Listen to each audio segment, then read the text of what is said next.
जय मसीह की। एस के अनमोल प्रेम चैनल में आपका स्वागत है। अगर आप चाहते हैं कि आपके जीवन में परमेश्वर की शांति और आशीष बनी रहे, तो अभी इस वीडियो को लाइक करें, चैनल को सब्सक्राइब करें, कमेंट में आमीन लिखें और इस संदेश को दूसरों तक जरूर पहुंचाएं। और याद रखें, इस वीडियो के अंत में एक शक्तिशाली प्रार्थना भी होगी, जिसे आपको अंत तक सुनना है। आज हम एक बहुत ही गहरे और आत्मा को झकझोर देने वाले विषय पर बात करने जा रहे हैं, क्रूस की 7 वाणी।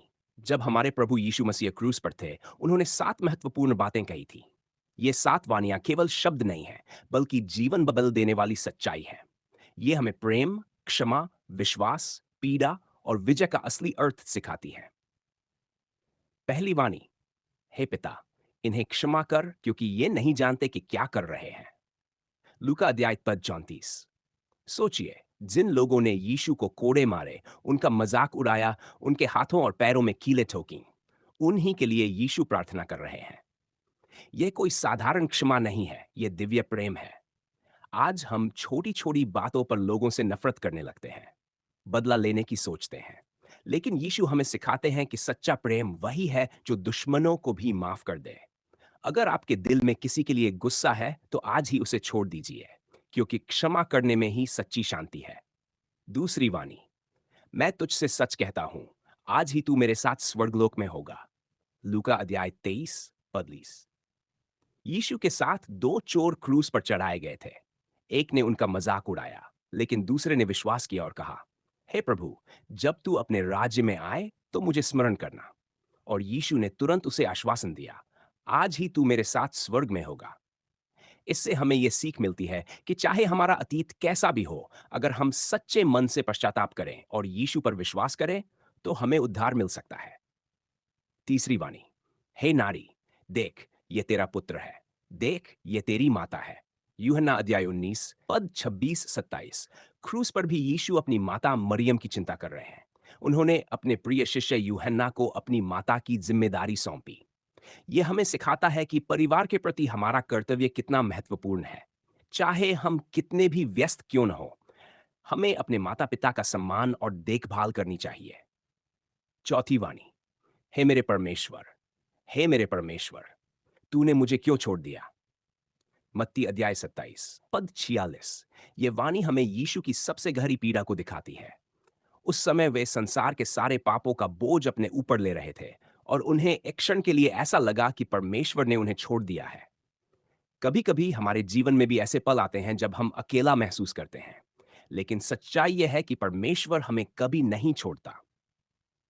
पांचवी वाणी, मैं प्यासा हूं। 19 पद 28। यह वाणी यीशु की मानवीय पीड़ा को दर्शाती है। वह केवल परमेश्वर नहीं, बल्कि एक इंसान भी थे जिन्होंने हमारे लिए हर दर्द सहा। लेकिन यह केवल शारीरिक प्यास नहीं थी, यह आत्माओं के उद्धार की प्यास भी थी। आज भी यीशु हमारी आत्मा के लिए प्यासे हैं कि हम उनके पास आएं और जीवन का जल प्राप्त करें। छठी वाणी, सब कुछ पूरा हुआ। यह विजय की घोषणा है। यीशु ने वह काम पूरा कर दिया जिसके लिए वे पृथ्वी पर आए थे, मानव जाति के पापों का प्रायश्चित। इसका मतलब है कि अब हमें अपने पापों का बोझ खुद नहीं उठाना है। यीशु ने सब कुछ पूरा कर दिया है। सातवीं वाणी, हे पिता, मैं अपनी आत्मा तेरे हाथों में सौंपता हूं। लूका अध्याय 23। यह पूर्ण समर्पण की वाणी है। यीशु ने अपने जीवन के अंतिम क्षण में भी परमेश्वर पर पूरा भरोसा रखा। यह हमें सिखाता है कि हमें भी अपने जीवन को परमेश्वर के हाथों में सौंप देना चाहिए।